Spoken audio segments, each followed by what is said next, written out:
Aglinieks piesavinājies audzēkņiem domāto naudu, sporta uzturu un apģērbu.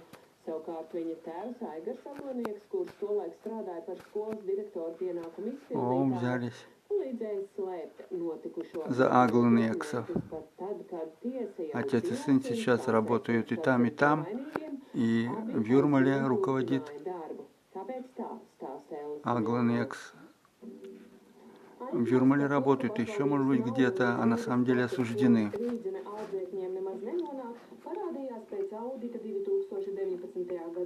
Saskaņā ar tālāko izmeklēšanu un apsūdzību tiesā, smaiļošanas treneris Raivo Aglinieks piesavinājās līdzekļus 3 gadu posmā.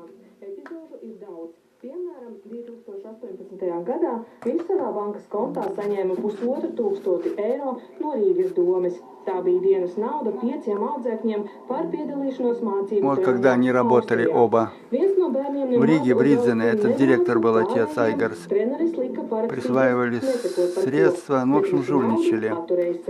Līdzīgi Raivo Aglinieks rīkojās ar pārskaitījumiem no Latvijas kanoja federācijas. Kopumā 11 000 eiro, kas bija domāti audzēkņu mācību treniņiem Spānijā un Polijā vai sacensībām Itālijā, Čehijā un Portugālē. Tā nauda palika viņam.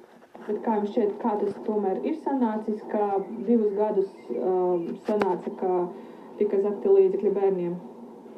Nu, to es jums komentēt nevaru. Es tiešām nezinu, kā var zakt no bērniem, vai, man šeit komentāru nav. Līdz bērniem nenonāca arī preces. 2019. gadā vairāk kārt gan ziemā, gan pavasarī toreizējais sporta skolas direktora pienākumu izpildītājs un trenera tēvs Aigars Aglinieks sūtīja dēlu Raivo izņemt no veikala audzēkņiem domātu apģērbu, sporta bikses, jakas, cepuri un sporta cimdus. To visu juniors piesavinājās, bet tēvs viltoja pavadzīmes, norādot kā saņēmēju citu treneri un liekot viņam parakstīties. Pēc līdzīgas schēmas treneris ar tēva palīdzību nelikumīgi tika arī pie sporta uztura. Raivo Aglinieks uz de facto telefonu zvaniem neatbildēja. Otrs apsūdzētājs komentāros bija skops. Vai tieši kāda sūdzība par mani tagad ienākas, lai jūs runāt par tādu lietu, ja es būtu, kad beigusies lieta, kamēr tā lieta nav beigusies, tikmēr mēs par to lietu nepievaru runāt.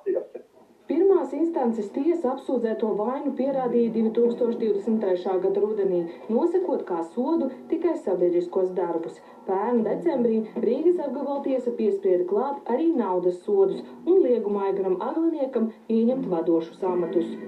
Tiesa uzskatīja, ka pirmās instances tiesas noteiktie sodi sabiedriskā darba veidā un galīgais sods Raivo Agliniekam un Aigaram Agliniekam 420 sabiedriskā darba stundu apmērā katram. Да, легко отделались. Что значит блатные?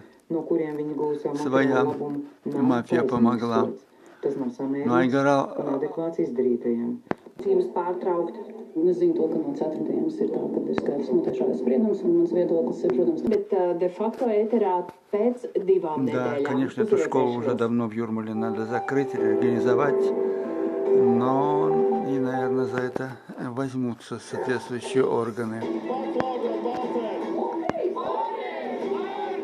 15 gadiem mūsu brīvību atguva. И лет 15 назад, когда ушел старый директор, который в советское время там долго был, и в начале независимости. Lai tas, ko iesēja viņi, turpinās mūsos,